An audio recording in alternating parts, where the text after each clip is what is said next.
Dia pun terus kena cekik dengan orang tu, and pistol dia pula tercampak dekat tepi masa dia tengah berjatuh tadi. Dia nak try ambil pistol tu, tapi tak sampai pula. Memang takkan dapat punya. Dia pun apa lagi, dia pun terus guna the power of hand. Satu tangan dia tolak muka orang tu, satu tangan lagi dia ambil pisau dekat sebelah kaki dia. Lepas tu dia pun dah ready nak bunuh orang tu. Tapi tiba-tiba dia ternampak pula ada sesungguh keluar dekat kepala lelaki tu. Bukan kepala je, badan dia semua pun sama dengan muka-muka sekali. Dia pun terfikir, ini real ke fake ni? Apa benda ni? Dan dia ternampak ada satu bayang-bayang hitam yang keluar daripada belakang lelaki tu.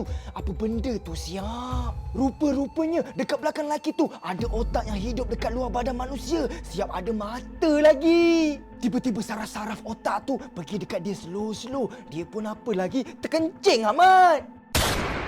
Uish, apa benda tu? Tiba-tiba ada bunyi tembakan. Dia tengok otak tu pun dah tak ada. Dah berkecai dengan darah warna hitam bertempiaran dekat kerusi, meja, lantai. Saraf-saraf tu semua pun tiba-tiba turun dan macam dah tak berfungsi. Orang tu pun terus terbaring, mati. Dia pun terus ambil pistol dan tengok sekeliling. Ada apa-apa benda tak lagi? Kod-kod penanggal pula yang datang.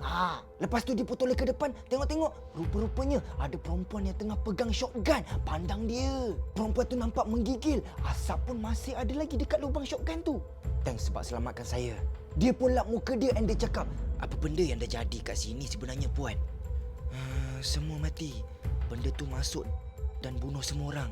Dia pun fikir, daripada mana datang benda tu?